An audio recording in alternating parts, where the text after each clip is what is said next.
Sahaj Yoga, as we know, is a spontaneous union of the individual consciousness with the divine power through the awakening of our Kundalini, which many times remains dormant in our system. Mataji, it's a pleasure to talk to you right in your home turf in New Jersey. And tell us, I know last 4 years ago I met you, it was a great experience, and I want to tell our viewers again what it is all that you've been doing, promoting Sahaj Yoga for the last 30 years now, all over the world. Tell us again briefly for viewers who don't know what Sahaj Yoga really means and signifies. What does it do and how do we get that absolute knowledge through this discipline? Saha means with, Ja means born.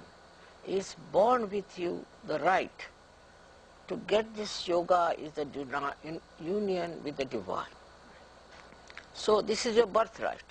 All human beings have this right to get the awakening of their Kundalini by which they become one with the divine power. This is the real yoga. Right. And as I said, even the ancient sages and astrologers, Bhrigu Muni talks about it, and you've written in your book also, Meta, the Modern Era. Yes. They all have talked about it.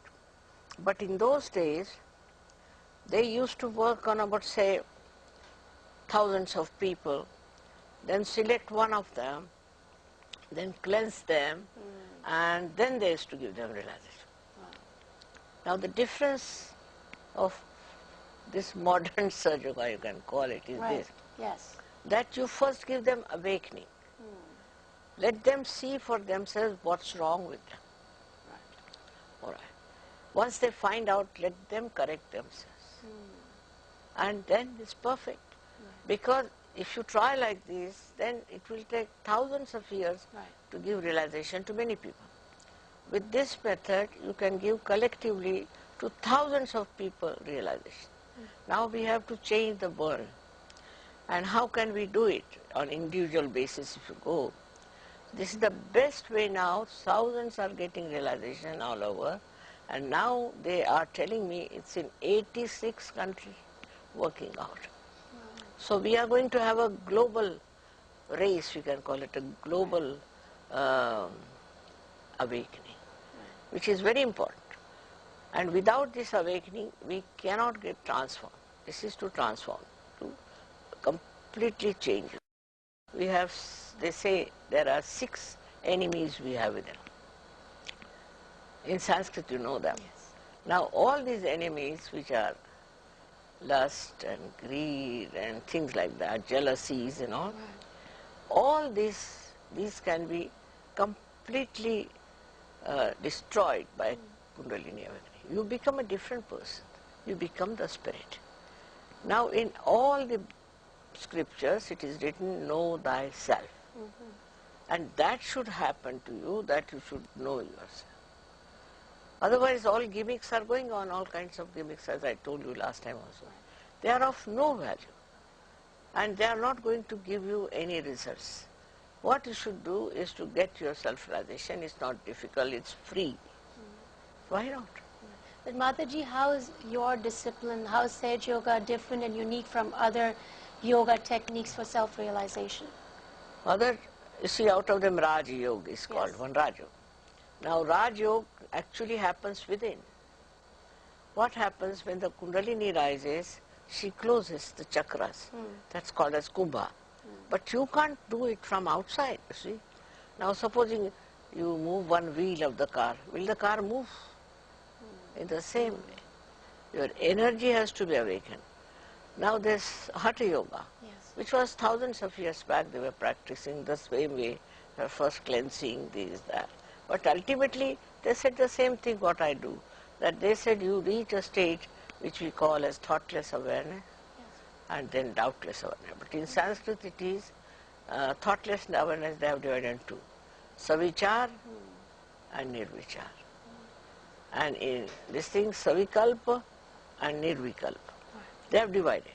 But we say you become thoughtlessly aware to begin with, as Jung has said about it. And then beyond that is Nirvikalpa, and you have no doubts about yourself. You know yourself, you know everything, when your knowledge is perfect.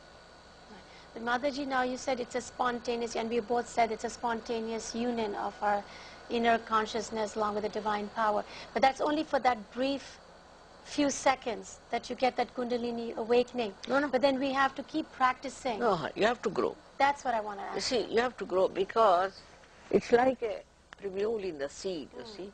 It sprouts first. Then it has to grow into the tree. And for that, hardly 1 month, you have to attend our programs 4 times or 5 times. You can become masters. Nothing much to be done because they'll tell you the absolute knowledge. Now supposing on the hands, I told you that time also, that you can feel the different centers.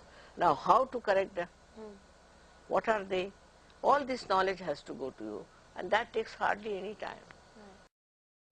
Now we have 7 centers within. Yes. The lowest center, the first one, is for our morality and innocence. Muladhara, right? Muladhara. Yeah. Then the second one and the third one and fourth, fifth, sixth, all of them are responsible for our physical, mental, emotional and spiritual being. So when the Kundalini passes through them, she integrates them together, one thing. Then she enlightens them, she enriches them, and then she connects them to the all-pervading power. So the problem is solved because all these problems are because of the chakras, of the centers, which are in problem. Right. So a lot of people say, why don't we start with the 7th chakra? Let's go to the top chakra and start to enlighten that chakra without going to the Kundalini. A lot of people say, bypass the Kundalini and let's go to the 7th chakra and move on. Forget the other chakras. You shouldn't, you see, decide something like that. Actually, after realization, yourself will know which chakra is catchy. Right. And then you will try to completely correct it. Right. You have to be honest with yourself. Very Na? true. Once you know that, you do that. What's the use of just somebody says do like that, theories after theories? That's not going to help. What is actually there, because this is actualization of becoming. It's not just talking and trying all tricks. No. Does sometimes the Kundalini may not rise in all the 7 chakras, it may get stuck somewhere in the middle. That's Some another do. lot of people. Agreed. Yes, exactly. Some do get, but you can clear it out. It's not difficult. Is it easy to clear You it say out? others are there to help. Those who are not all right, then they can remove that obstruction, take it up.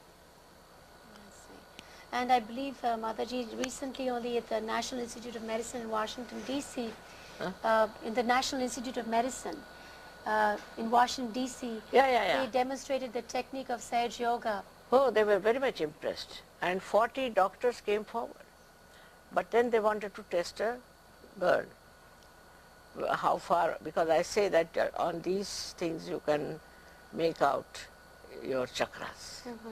So they asked the girl, one doctor asked, what's wrong with me? He said, heart. And he had a bypass surgery 2 months back. They were all amazed. I said, don't have to do all the rigmarole of the diagnosis, just on your fingertips you can say.